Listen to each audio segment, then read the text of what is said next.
Olá! Hoje a gente vai mergulhar de cabeça numa das histórias mais dramáticas e, olha, mais poderosas de todo o Evangelho de João. A ressurreição de Lázaro é muito, mas muito mais do que só um milagre. É uma história sobre poder, sobre humanidade e, claro, sobre uma experiência que bate de frente com a própria morte. E o ponto central da nossa análise de hoje é essa pergunta aqui, que é bem intrigante. Como é que pode, o maior ato de poder de Jesus não só provou quem ele era, mas ao mesmo tempo selou seu destino? Foi o estopim, a gota d'água para a conspiração que levaria ele até a cruz. Vamos entender isso juntos?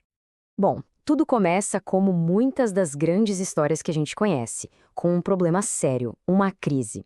Vamos primeiro entender o cenário e quem são as pessoas envolvidas nisso tudo. Para a gente acompanhar bem a história, a gente precisa conhecer os personagens principais. Primeiro, claro, Jesus, o mestre. Depois, Lázaro, que o texto faz questão de dizer que era um amigo que Jesus amava muito. E as irmãs dele, Marta e Maria. Agora, um detalhe crucial é o lugar, Betânia. O problema é que Betânia ficava ali, do ladinho de Jerusalém, que era o centro do poder religioso que odiava Jesus. Ou seja, voltar para lá era andar direto para a boca do leão. E aqui a narrativa já nos dá um choque de realidade logo de cara. Ser amado por Jesus não é um passe livre para não ter problemas. A gente vê que a doença, o sofrimento, bateram na porta de uma família que era íntima do Mestre. Isso já ensina pra gente que a fé não é um escudo mágico contra as dificuldades da vida, né? E é agora que a história toma um rumo bem inesperado.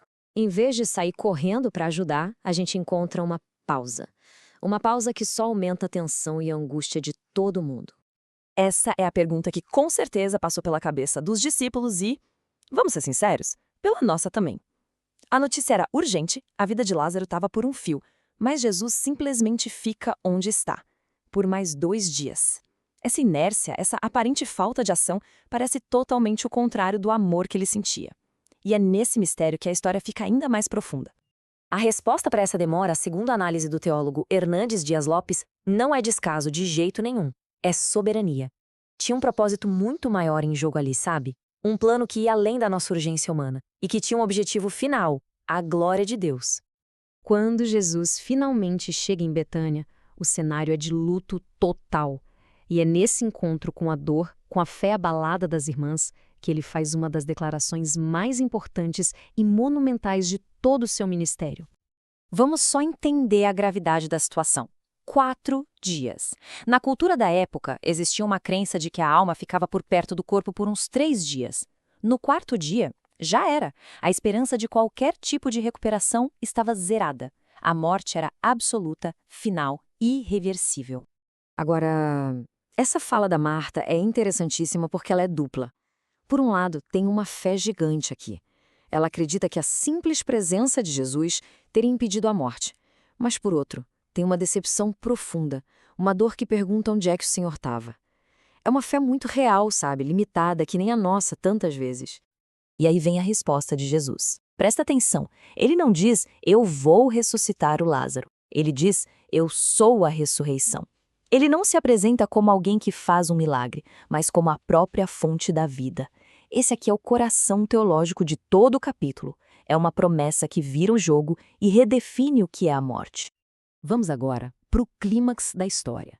Aquele momento em frente ao túmulo, onde a gente vê, lado a lado, de um jeito lindo, a humanidade e a divindade de Cristo. O menor versículo da Bíblia inteira. Mas, nossa, talvez um dos mais profundos. Diante da dor de Maria, da família, da multidão, Jesus não fica indiferente. O texto diz que ele se comoveu, se agitou por dentro e chorou. É o retrato definitivo da sua compaixão, da sua humanidade. Essas lágrimas de Jesus têm um significado gigantesco. Elas mostram pra gente que ele não é um Deus frio, distante, apático. Não, ele entra na nossa dor, ele sente o nosso sofrimento e ele chora junto com a gente. A compaixão dele é tão real quanto o poder dele. E então, do choro, vem a ordem. Num piscar de olhos, a cena muda da compaixão mais delicada para a autoridade mais absoluta. A mesma voz que chorou com quem estava chorando, agora dá uma ordem para a morte e manda ela soltar o seu prisioneiro. É uma virada de chave impressionante. Olha que perfeito! Aqui a gente vê a mensagem central dessa cena em total harmonia. As duas naturezas de Cristo. Ele é totalmente humano, a ponto de sentir a nossa dor mais profunda, e ao mesmo tempo ele é totalmente divino, com poder para derrotar o nosso maior inimigo, a morte. O milagre aconteceu. Lázaro está vivo. Mas a história não acaba aí, não. As consequências desse ato, elas mudariam tudo, tanto para quem passou a crer, quanto para quem passou a odiá-lo ainda mais. E aqui a gente finalmente responde a nossa pergunta lá do começo. A ressurreição de Lázaro foi um evento tão público, tão impossível de negar, que se tornou o estopim. Para as autoridades religiosas, foi a prova final. Esse homem é uma ameaça, precisamos eliminá-lo. O milagre que deu a vida de volta para Lázaro foi, ironicamente, o que assinou a sentença de morte de Jesus. Se a gente olhar mais de perto, é fascinante ver como esse capítulo está todo amarrado com as Escrituras. A declaração de Jesus cumpre a promessa de Isaías. A ressurreição de Lázaro é uma prévia da visão de Daniel. E, de um jeito impressionante, até o plano mal intencionado de Caifás, o sumo sacerdote, acaba se tornando uma profecia, sem ele querer, do sacrifício de Cristo, como descrito lá em Isaías 53. Então, o que a gente pode tirar disso tudo para a nossa vida hoje? Bom, primeiro, crises vão acontecer, não tem jeito. Segundo, o tempo de Deus é diferente do nosso, e a demora dele tem propósito. Terceiro, que a fé, mesmo quando é pequena ou limitada, é um ótimo ponto de partida. Quarto, que existe um Deus que se importa e chora com a gente. E quinto, que a gente tem um papel. A nossa parte é fazer o possível, como rolar a pedra e confiar que ele vai fazer o impossível. No final das contas, a história de Lázaro é um grande spoiler da própria vitória de Cristo. É a prova viva de que a morte não dá a última palavra. Como o apóstolo Paulo escreveu depois, ela foi e será engolida, destruída pela vitória. Essa é a grande promessa.